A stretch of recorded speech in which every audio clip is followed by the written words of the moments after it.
नमस्कार दोस्तों। ईरान और वेनेजुएला के बाद में मुझे लगता है अमेरिका का जो अगला टारगेट होने वाला है वो क्यूबा जैसा कंट्री होगा। क्यूबा बेसिकली एक नॉर्थ अटलांटिक ओशन में कैरिबियन आइलैंड वाला कंट्री है। उसके क्या स्पेसिफिकेशंस है और क्या अमेरिका की एक तरीके से इससे दुश्मनी है जिसके रीजन से अमेरिका ऐसा करना चाहता है। मुझे ऐसा लगता है कि ये अब अमेरिका का नेक्स्ट टारगेट बन के रहेगा। और पिछले काफ़ी दिन से क्यूबा में क्राइसिस इतना ज़्यादा चल रहा है कि क्यूबा में पावर बिल्कुल नहीं है, लोग अंधेरे में ज़िंदगी निकाल रहे हैं, प्लस कचरा सड़कों पर फैल गया है। लोगों को एक तरीके से इतने ज़्यादा कंट्री में मच्छर हो गए हैं कि वो बैर ही नहीं कर पा रहे क्योंकि पावर या इलेक्ट्रिसिटी लार्ज स्केल पे कट है। तो ये क्या है, इसको हम लोग आज डिटेल में डिस्कस करेंगे।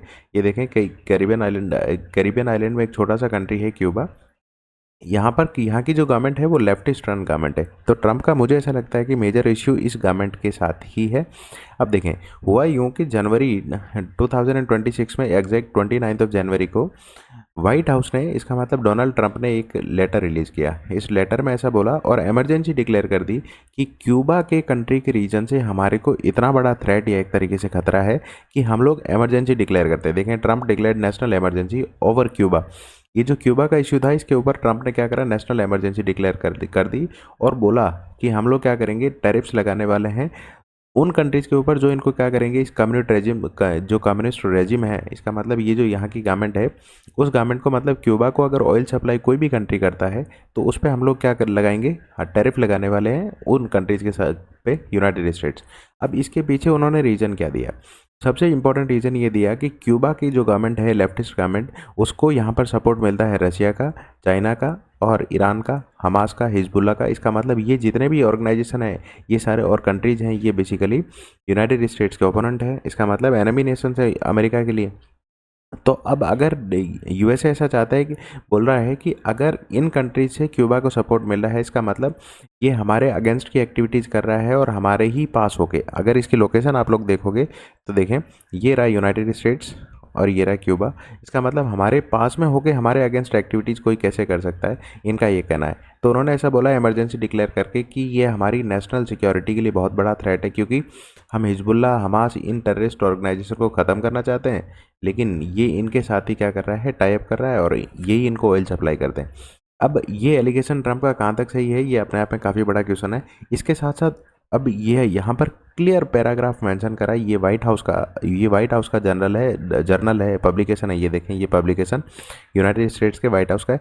और क्लियरली ट्रंप ने ऐसा बोला, अगर कोई कंट्री इसके साथ में डील करेगा या फिर क्यूबा को ऑयल भेजेगा तो उस कंट्री पे हम लोग क्या करने वाले हैं, टैरिफ लगाने वाले हैं और उन कंट्रीज़ को ये बेयर करना पड़ेगा, क्योंकि ये हमारा एक तरीके से ऑर्डर है। अब देखिए कितने ऑटोक्रेटिव ऑर्डर्स अमेरिका की साइड से रिलीज़ किए जाते हैं, ये अपने आप में काफ़ी कंट्रोवर्शियल है। आप सोच के देखें, वेनेजुएला में भी जो फोर्स टेक ओवर हुआ और वहाँ उसके बाद में लोगों ने बहुत क्रिटिसाइज भी किया था कि एक गवर्नमेंट के जो रूलर है एक कंट्री का, उसको किस तरीके से फोर्सली अबडक्ट, मतलब ज़बरदस्ती पकड़ के ला सकते हैं, जो कि यूनाइटेड स्टेट्स ने किया।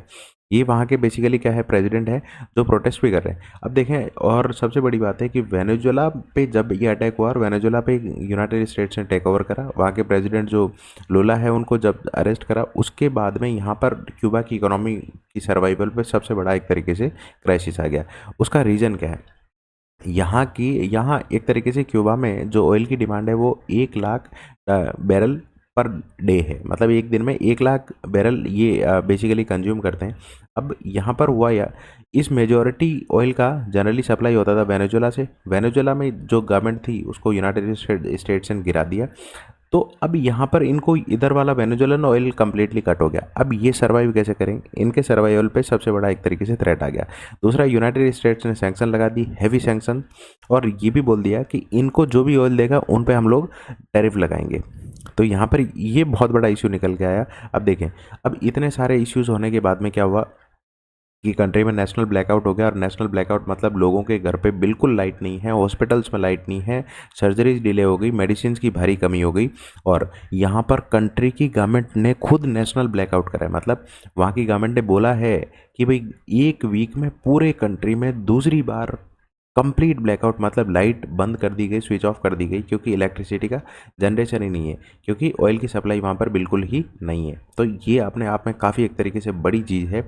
और सबसे बड़ी बात, ट्रंप ने ये भी बोला है एक तरीके से कि वो ये भी चाहते हैं कि क्यूबा के प्रेसिडेंट को जैसे वेनेजुएला के प्रेसिडेंट को रिमूव करा, उनको भी, इनका नाम है डियाज कैनाल, इसको भी रिमूव करना चाहते हैं क्योंकि ये वेनेजुएला के अलाई थे और सबसे बड़ी बात है ये इस कंट्री के लिए क्या है, अमेरिका के लिए थ्रेट है, तो ये इनको भी हटाना चाहते हैं। अब आप अमेरिका की तानाशाही पावर को देखें कि अगर कोई कंट्री का प्रेसिडेंट है, वेनेजुएला में ज़बरदस्ती हटाया, इसको भी हटा सकते हैं और बोला कि ये हम लोग फ्रेंडली टेक ओवर करना चाहते हैं। अब टेक ओवर कभी फ्रेंडली हो सकता है?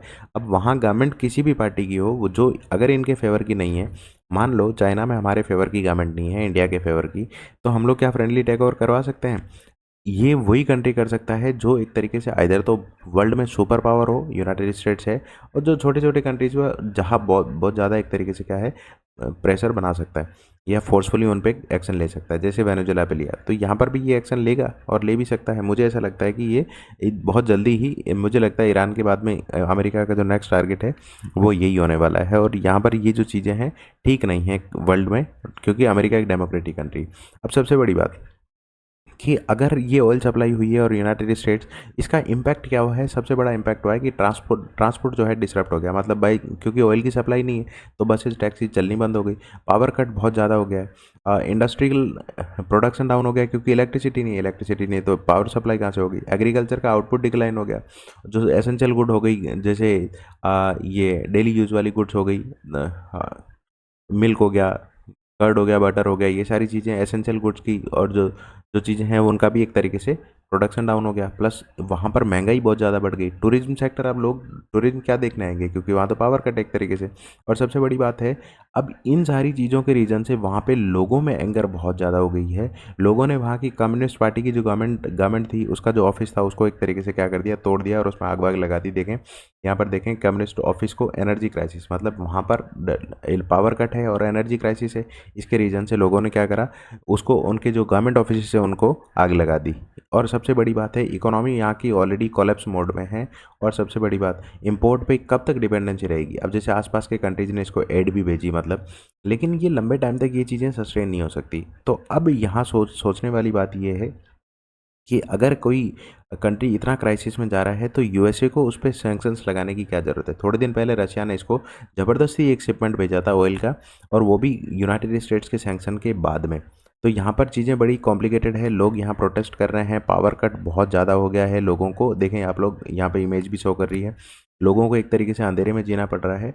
तो मुझे ऐसा लगता है कि ये इम्पैक्ट बहुत ही लॉन्ग लास्टिंग है, और मुझे तो ऐसा लगता है कि ये जो प्रेसिडेंट है यहाँ के, एक तरीके से इनको बहुत जल्दी ही यूनाइटेड स्टेट्स यहाँ पर फोर्सफुली, जैसे वेनेजुएला में करा था, वहाँ पर भी रेजिम चेंज कर देंगे और अपने सपोर्ट की गवर्नमेंट ले आएंगे। इनको ऐसा लगता है कि यूनाइटेड स्टेट्स के पास में है ये, तो ये इनके लिए थ्रेट है और इनको जितना जल्दी हो सके हटा देना चाहिए। आप लोग क्या सोचते हैं मुझे कमेंट करके ज़रूर बताना, और ऐसे ही वीडियोज़ को देखने के लिए आप भारत सिविल अफेयर्स को सब्सक्राइब जरूर करें। Thank you.